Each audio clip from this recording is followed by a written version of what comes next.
Berkshire board member Ron Olson is here with us right now, joins us on set to talk about this. Ron, you were, I'm guessing, one of the many board members who didn't know about this. What do you think of this announcement? It surprised me, but it impresses me. Warren has lived a life full of surprises. Very few of his decisions have been anything other than sensational. I am very anxious to see Warren become the Charlie Munger for Greg Abel. Yeah, he's had a lot of practice watching Charlie. I don't know if he can get the nothing to add, but Greg is ready. I have no doubt about that. We've known it for a long time.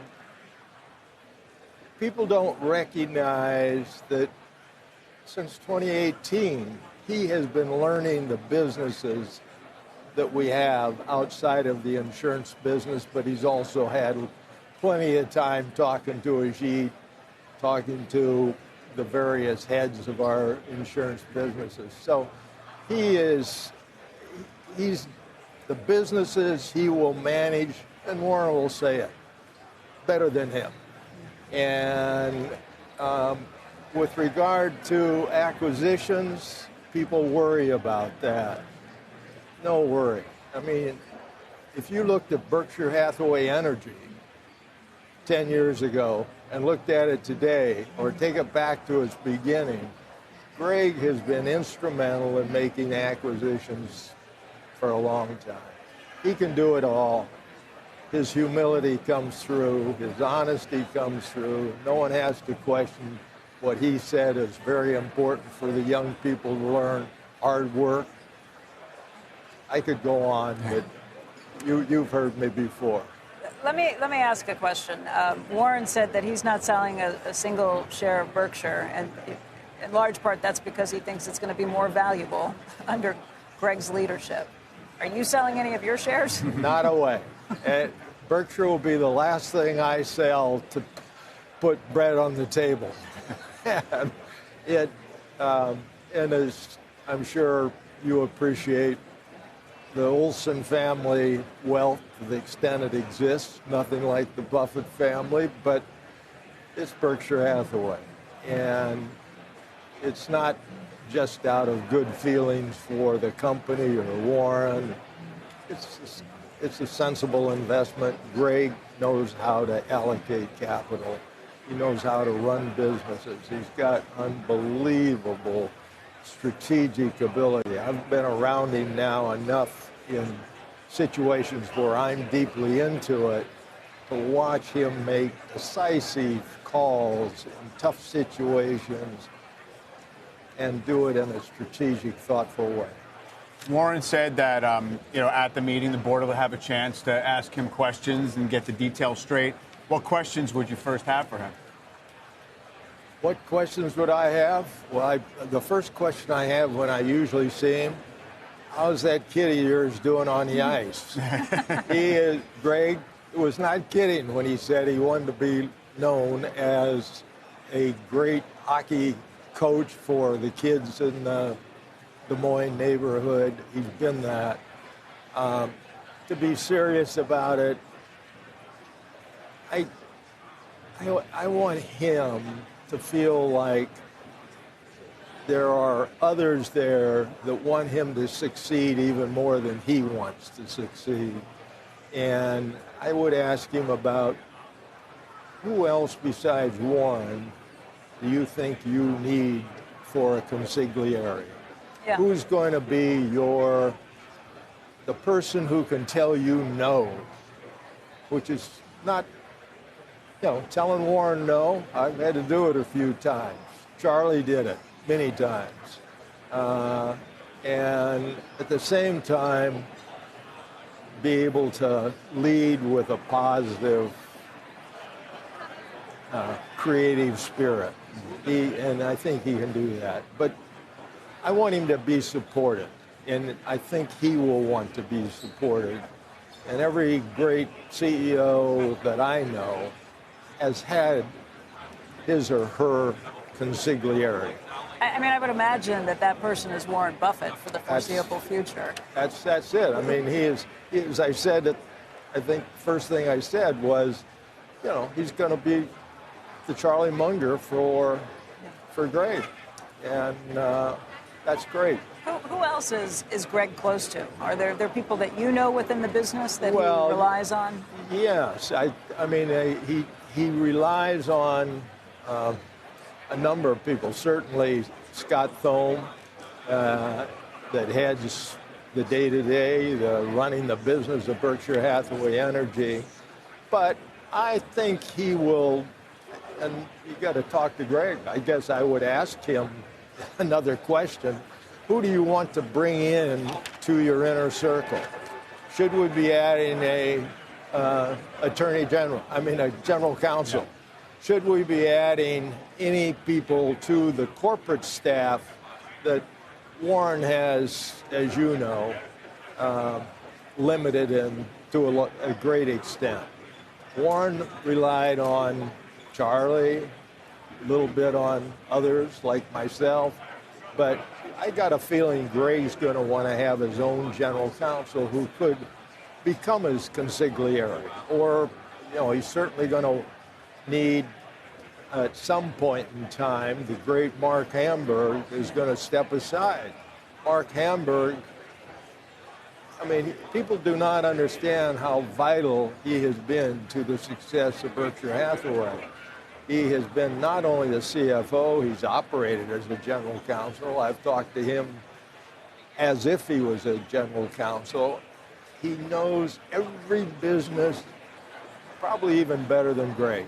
I mean, it's unbelievable. So there are going to be people that I know Greg will need to have to have help from them. And he's going to have to add some people.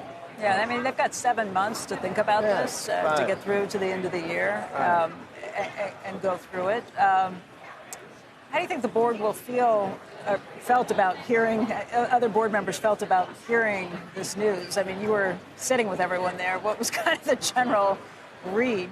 Well, I wasn't actually sitting there when that announcement was made. I had started my way across to come talk to us right here, and I'm glad I did, or I might have gotten here about 3:30. But I don't have a feel for that. But I think people were surprised, but were ready for the decision to be made. And the assumption on the board would have been, if Warren so chooses, then that's it. You're not going to say, hey, we consider. We, the board, had made the decision about Greg being the successor years ago. And you all will remember the one and only annual meeting held outside Omaha in our law office in L.A. And Charlie let it slip. It wasn't a decision made the day before Charlie let it slip. It had been made before that. And we've become increasingly comfortable with that judgment. I think that was 2021, and you guys had made that decision years before? Yeah.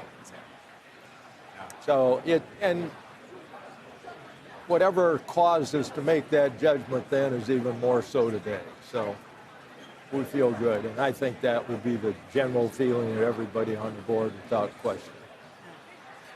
Ron, the age limit on the board, which we would have started with had it not been for this news, you're ending your time on the board as well and going around. How did you all get to that decision? What did you think about it? It was a decision that Warren hinted at it. I think there was a time when there were 5 members of the board that were 90 and over. They were iconic leaders of industry. Incredible people, every one of them. You didn't want to let go of a person like that. There are very few people like that in life. And I don't put myself in that category. I think that getting new blood periodically in any institution is useful, even in Berkshire. So to me, it is a sensible thing to have some kind of turnover at some point. And that doesn't mean everybody gets to stay in there until they're 80. There may be reasons to make changes before that. But having an end game that you don't have to explain, I think is useful. And frankly, I've been in a situation on another board that I was on where, well, you need an exception here? We'll change the bylaw and make a new exception. So let's try this for a while and see how it goes. I think it's a positive thing. Yes, I'm the only one affected, but that actually made it a good time to be Warren kind of put himself in the same camp. Yeah. Well, the first one affected. Right? It's not necessarily good.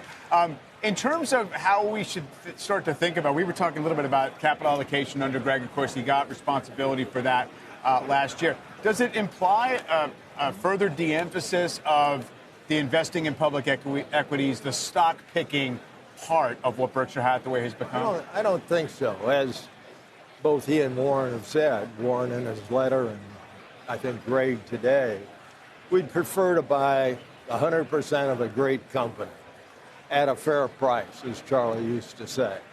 And that will be the objective when and if the opportunity presents itself. But in the meantime, an alternative will be to buy a portion of a company, and Greg has thoughts about that, just as Warren does, and as you all have said, Warren's going to be available to talk about it. Warren reads, he's not going to change what he reads.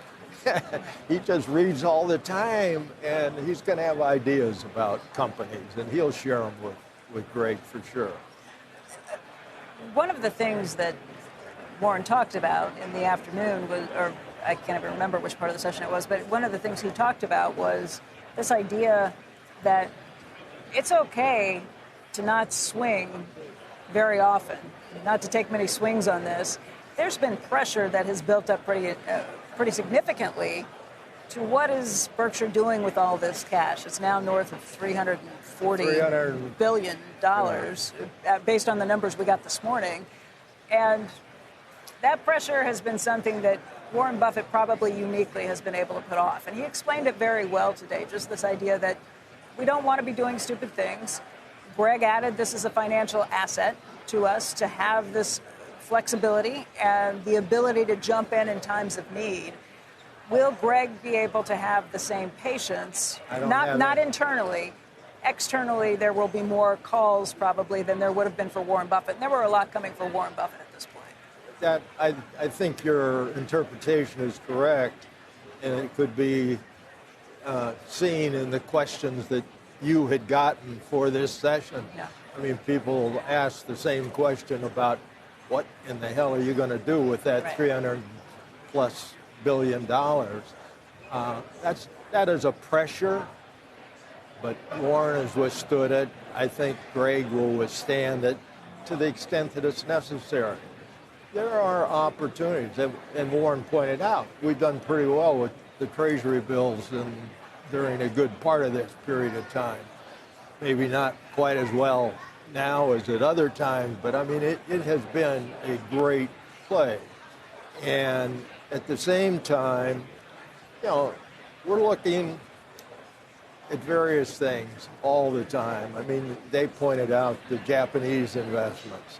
There are other opportunities related to those that we already have and invested in portions of the business. So I don't doubt that there will be some diminishing of it, but of the $340 billion, but there's going to be a lot held waiting for those special opportunities that Warren has uniquely waited for in the past, and Greg's got that message. I think he's got the confidence to do it. Let's wait and see. What did Warren say in there, that we've made our best deals when people are most pessimistic? Yeah. So I guess people, things are okay right now. And most fearful. Yeah. And that's when he gets most excited. I see it in his face when it happens. And he loved those moments, but he didn't let those motions and that emotion overtake his judgment. And that's the rationality that characterized him and Charlie. I know of no two people more rational than Charlie and Warren Buffett. And so I think Greg's right up there. How many years have you served on the board, Ron? 28? Well, I've been on 28 years. On the board. And it's been a great run. I'm leaving the board, but I'm not leaving Berkshire. I'm not leaving Warren. I'm not leaving Greg, whatever. I'm available. I'm still working every day. That's what I love to do. I'm not much of a golfer. People ask me, why are you still at it? I got too many interesting people and interesting problems in my life, and I enjoy that. So, my life will go on. Don't worry about me. I want to see you two once in a while, but it's been a great run. I look back, saying to myself, I've had the two greatest teachers I could possibly have. Charlie since 1967 when I first met him, and Warren in 1969. And that's a pretty good run with two special people. And Warren was very grateful today and expressed it in front of the crowds to thank you for everything you've done for Berkshire. Nothing compared to what others have done, but I've had my little roles, and it's been, sometimes just as a backboard, people talking to me and bouncing ideas. But other times, I kick in a little more of my legal background. So it's been great. It's been phenomenal, and it has been a pleasure and a joy to get to talk with you all these years. And like you said, you're still going to be around, and we can still do this. I wouldn't have known you, but for the luck of being on the board and getting to know Warren, and I can say that about so many people that are in my life, and I hope will stay in my life. Yeah. And anyway, it's been great. And it's been wonderful having you explain so many things to us about the inner workings of all of this. So we really, truly appreciate it, Ron, and we'll continue these conversations. I appreciate the opportunities that you've given me, and I enjoy it. I mean, I love talking with you all. Thanks. So we'll find other ways to do that. We will. Even if it's off the camera. Off and on.